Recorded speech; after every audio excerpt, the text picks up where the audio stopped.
Hello everyone, आज है 8 दिसंबर और आज इस वीडियो में हम बात करने जा रहे हैं इंडियन रेलवे फाइनेंस कॉर्पोरेशन के बारे में, जिसको हम IRFC के नाम से भी जानते हैं। 32 रुपए का ये शेयर है, काफी बड़ी रफ्तार इसने पकड़ी है। और अब तक क्या था कि बहुत बड़ा मोमेंटम यहाँ पर हमें देखने को नहीं मिलता था। जब से इसका IPO आता था तब से लेकर अब तक कोई बहुत बड़ा मोमेंटम नहीं आता, लेकिन इस बार का मोमेंटम काफी बड़ा था ये। और वीडियो में हम उसके बारे में डिस्कस भी करेंगे कि यार लॉन्ग टर्म के लिए ये वाकई में अट्रैक्टिव है कि नहीं, और खरीदारी के लिए कौन सा लेवल बेहतर होगा। वीडियो को शुरू करें उससे पहले अगर आपने अभी तक चैनल को सब्सक्राइब नहीं किया है तो प्लीज अभी इसे सब्सक्राइब कर लीजिए, क्योंकि आगे भी बहुत सारे वीडियोस हैं जो आपको काफी ज्यादा हेल्प करेंगे। तो इंडियन रेलवे फाइनेंस कॉर्पोरेशन वो सरकारी कंपनी है जो रेलवे को फाइनेंस करती है।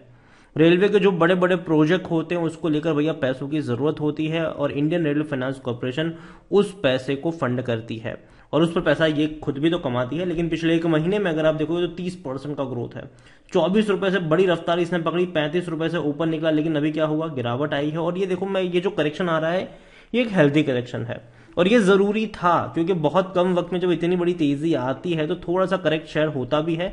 अगर आप एक साल का ग्राफ देखो तो 40% का ग्रोथ है, लेकिन अगर आप यहां पर जो मोमेंटम देखते हो, 20 रुपए से जो मोमेंटम बना 35 रुपए तक जाने का, ये काफी बड़ा मोमेंटम था।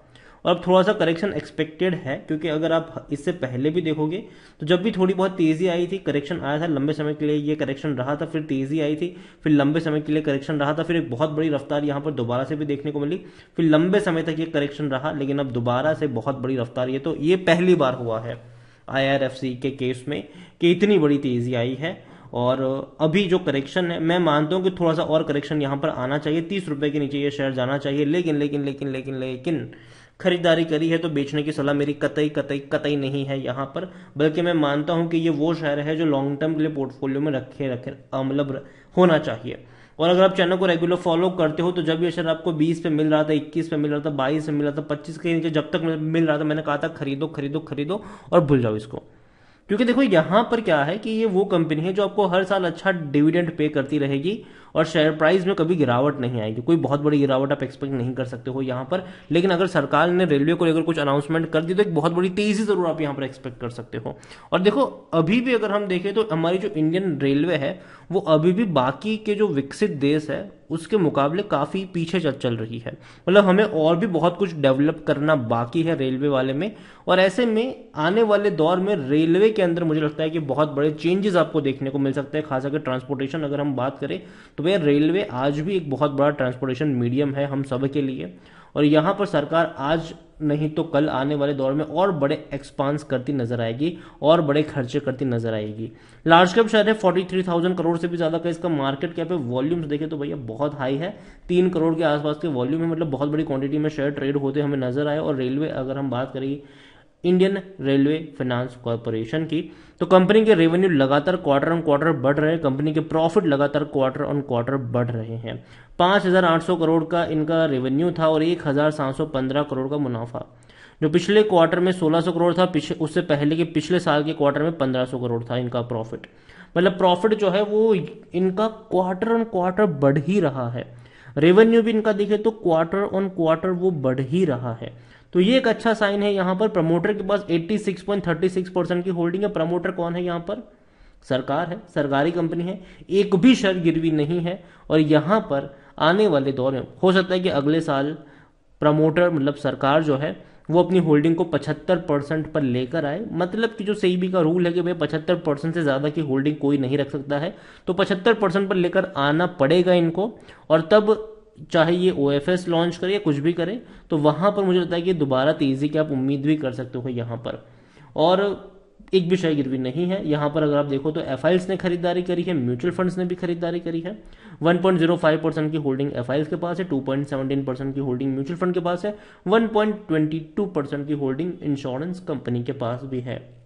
डिविडेंड भी अच्छा पे कर रहा है, उसके बारे में भी हम आगे बात करेंगे। Indian Railway Finance Corporation according to Moneycontrol user सिर्फ 14% लोग ही कह रहे कि बेचो, बाकी हर कोई कह रहा है खरीदो, खरीदारी करी है तो बने रहो यहां पर। और कंपनी के डिविडेंड की मैं बात करूं तो देखो मैं क्यों कहता हूं कि खरीद के भूल जाना चाहिए इसको, क्योंकि अगर आप देखो तो 2021 में इसने आपको डिविडेंड पे किया था 2 बार, 1 रुपये 5 पैसे का और 77 पैसे का। और देखो अगर आपकी बाइंग प्राइस 2 रुपए के आसपास की है, ठीक है, 2 नहीं 20 रुपए के आसपास की है IRFC में, और कई बार वो इस रेंज में रहा है, और इसीलिए मैंने हर बार कहा था कि तब तो भैया मौका गंवाना मत, अगर आपको ये इस रेंज में मिल जाए तो। इवन 25 रुपए के नीचे भी जब तक मिल रहा है खरीदो, ये मैंने तब भी कहा था। रीजन पता है क्या था? क्योंकि कंपनी का अगर आप ट्रैक रिकॉर्ड देखो तो कंपनी देखो बड़ा प्रॉफिट तो कर रही है। अब जाहिर से बात है, बड़ा प्रॉफिट जो भी सरकारी कंपनी करती है, उस सरकारी कंपनी आपको भारी भरकम डिविडेंड पे जरूर करेगा। क्यों? क्योंकि सरकार को भी डिविडेंड के थ्रू बड़ा पैसा मिलता है। तो सरकार ये चीज जरूर करती है, सरकार अपनी जो तिजोरी है वो इन्हीं कंपनियों से भरती भी है। और यहां पर अगर आप देखो तो तकरीबन 2 रुपए तक का डिविडेंड 2021 में इसने पे किया था। ठीक है, 2022 में हालांकि कम पे किया है, लेकिन फिर भी 63 पैसा और 80 पैसे की अगर हम बात करने जाए तो फिर भी ये कुल मिलाकर 1 रुपए 60 पैसे, 1 रुपए 45 या 1.5 रुपए के आसपास का ये हिसाब बनता है। मतलब कंपनी ने पिछले 2 सालों में हम कह सकते हैं कि तकरीबन 3 से 3.5 रुपए आपको डिविडेंड के तौर पर दिए हैं। ठीक है, तो कहीं ना कहीं अगर हम इसका एवरेज निकालते भी हैं तो साल का, और अगर आपकी बाइंग प्राइस 20 रुपए के आसपास की है, तो एक साल में, मतलब पिछले 2 सालों में आपको जो रिटर्न मिल रहा है डिविडेंड के थ्रू, वो मिल रहा है यहाँ पर कम से कम 7.5 से 8% का। ठीक है, जो एफडी से भी बेहतर है, बैंक एफडी से भी अच्छा है। दूसरी ओर शेयर में जो तेजी देखने को मिली, डेफिनेटली उससे बहुत बड़ा रिटर्न यहाँ पर बना भी है। और यही वजह कि मैं हमेशा कहता हूं कि चाहे वो IRFC का शेयर हो, चाहे वो RVNL का शेयर हो, और जिसको हम रेल विकास निगम कहते हैं, चाहे वो इरकॉन का शेयर हो, ये वो कंपनियां हैं जो भारी भरकम आपको डिविडेंड पे करती है। और इसीलिए जब भी ये कंपनी आपको सस्ते कीमत पर ट्रेड करती हुई नजर आए, भैया खरीद लो इसको, छोड़ो मत, खरीद लो इसको लॉन्ग टर्म के लिए और भूल जाओ। हर साल बैठकर आप अच्छा डिविडेंड यहां पर गेन कर सकते हो। अगर हम बात करें इरकॉन की भी, मैं बात करूं तो 65 रुपए के आसपास इरकॉन का शेयर ट्रेड कर रहा है, जो पिछले महीने तक 40 रुपए के आसपास ट्रेड कर रहा था। रेल विकास निगम की बात करें तो वहां पर भी 2 गुना पैसा बन चुका है यहां पर 1 महीने के अंदर। तो ये बड़ी रफ्तार इसने दिखाई है रेलवे के शेयर में। अब हो क्या रहा है यहाँ पर गेम? ये हो सकता है कि सरकार जो है वो आने वाले दिनों में इन कंपनियों का मर्जर का प्लान कर रही है, अनाउंसमेंट भी कर चुकी थी इसको, लेकिन अभी तक वो आगे बढ़ा नहीं है। लेकिन आज नहीं तो कल ये होगा जरूर, और यही वजह है कि शेयर में आपको अभी इस तरीके के मोमेंटम देखने को मिल रहे हैं। और कंपनी जहां तक अगर हम बात करें तो सरकारी अनाउंसमेंट जब भी होगी, कोई अच्छा अनाउंसमेंट होगी, यहाँ पर तेजी आएगी, चाहे वो कुछ ट्रेनों को बढ़ाने को लेकर बात हो या फिर कुछ नए ट्रेन लॉन्च करने को लेकर बात हो। तो कहीं ना कहीं ये वो कंपनियां होगी जिसको सीधा सीधा वहां से बेनिफिट है वो मिल सकता है। इंडियन रेलवे फाइनेंस कॉर्पोरेशन खरीदा है, बने रहो यहां पर। फ्रेश बाइंग की जहां तक बात है, 30 रुपए के नीचे डेफिनेटली मौके बन सकते हैं और उसको कभी गंवाना नहीं चाहिए यहां पर। तो वीडियो को यहीं पे एंड करूंगा। पसंद आया हो तो लाइक करो, शेयर करो, चैनल पर अगर पहली बार आए तो प्लीज सब्सक्राइब करें। और इंडियन रेलवे फाइनेंस कॉर्पोरेशन के बारे में आप क्या सोचते हैं वो भी आप मुझे कमेंट में लिखकर बता सकते हैं। Thank you.